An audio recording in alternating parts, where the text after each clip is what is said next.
और ब्रेक के बाद खबर कर्नाटक से। कर्नाटक के बेलगावी में गन्ना किसानों का आंदोलन आज 7वें दिन में पहुंच गया, लेकिन कोई समाधान नहीं निकल सका।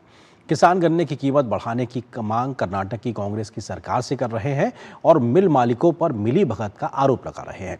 किसानों का आरोप है कि अधिकतर गन्ना मिलें सरकार से जुड़े हुए लोगों की है और वो सरकार के संरक्षण में किसानों के हितों की अनदेखी कर रहे हैं। कांग्रेस पार्टी देश भर में किसानों के हित की बात करती है, लेकिन कर्नाटक की कांग्रेस सरकार का ये दोहरा रवैया सामने आ रहा है, जिसको लेकर बीजेपी लगातार कांग्रेस पार्टी और कर्नाटक की सिद्धरामैया सरकार पर हमलावर है। कर्नाटक के बेलगावी में गन्ना किसानों का आंदोलन जारी है। आंदोलन के 7वें दिन भी किसान सड़कों पर डटे रहे। किसान गन्ने की कीमत 3500 रुपए प्रति टन करने की मांग लेकर लगातार प्रदर्शन कर रहे हैं। किसानों का ये आंदोलन अब बेलगावी से निकलकर कई अन्य जिलों में भी फैल गया है। कर्नाटक में इस आंदोलन को आम लोगों, छात्रों और विपक्षी दलों से भरपूर सहयोग मिल रहा है। भाजपा के प्रदेश अध्यक्ष BY विजेंद्र किसानों की मांगों का समर्थन करते हुए आंदोलन में शामिल हुए और किसानों के साथ सड़क पर रात बिताई। साथ ही उन्होंने अपना 50वां जन्मदिन भी प्रदर्शन कर रहे किसानों के साथ ही मनाया। वहीं केंद्रीय मंत्री प्रहलाद जोशी ने राज्य की कांग्रेस सरकार पर हमला करते हुए कहा कि इस तरह से किसानों का सड़क पर सोना राज्य के लिए सही नहीं है। It is not good for any government to farmers to sleep on the road. It is not good. First, whatever may be millers' demand, first they should immediately settle the issue about the farmers' issue, and state government should proactively talk to farmers and the millers. And FRP is already declared 3 rupees 50 paisa, and other issues which are related to central government, we have done it. Now it is the duty of the state government to settle the issue. आंदोलन कर रहे किसानों ने राज्य की कांग्रेस सरकार और मिल मालिकों के बीच मिली भगत का आरोप लगाया है।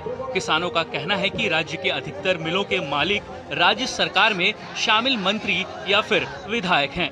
लिहाजा राज्य की कांग्रेस सरकार किसान हित को ताक पर रखकर अपने चहेतों को खुश करने में लगी है। इस बीच कर्नाटक के मंत्री HK पाटिल ने फसल के दाम प्रति टन 3500 रुपए तय करने की मांग कर रहे गन्ना किसानों के प्रतिनिधियों को मुख्यमंत्री सिद्धरामैया से बेंगलुरु में मुलाकात के लिए आमंत्रित किया। हालांकि किसान प्रतिनिधियों ने इस आमंत्रण को अस्वीकार कर दिया। किसानों का कहना है कि यदि राज्य सरकार गन्ने को लेकर ऊंची दर की घोषणा कर देती है तो वे आंदोलन खत्म कर देंगे। पड़ोसी हमारा बाजू में राज्य है महाराष्ट्र में, वो तो 3500 दे रहा है। यहाँ क्या कमी है? जमीन भी वही है, पानी भी वही है, क्लाइमेट भी वही है। क्या है?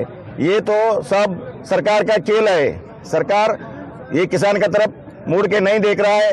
इन लोग तो जो भी फैक्ट्री मालिक है सब सरकारी का, जो MLA MP लोग का है, सब मिलीजुली है। ये जो सब मिलीजुली है। आज तक 7वां दिन हो गया, कोई MLA MP आया है, लेकिन कैसे वाला आया है? उनका जो शुगर फैक्ट्री नहीं है वो आया है। किसानों के जारी प्रदर्शन के बीच कर्नाटक में कैबिनेट की बैठक हुई। बैठक में किसानों के मुद्दों पर चर्चा हुई। हालांकि मुख्यमंत्री सिद्धरामैया ने किसानों की मांग को अमल में लाने के बजाय केंद्र सरकार को इसके लिए जिम्मेदार ठहरा दिया। सिद्धरामैया ने कहा कि निश्चित मूल्य केंद्र सरकार द्वारा निर्धारित किया जाता है, राज्य केवल इसे लागू करता है। हालांकि मुख्यमंत्री के इस बयान के बाद किसानों का क्या रुख रहने वाला है, ये आने वाले दिनों में स्पष्ट होगा। फिलहाल तो किसान प्रदर्शन से पीछे हटने के मूड में नहीं नजर आ रहे हैं। Bureau report, DD news. और बात SIR की। चुनाव आयोग ने जब से देश के 12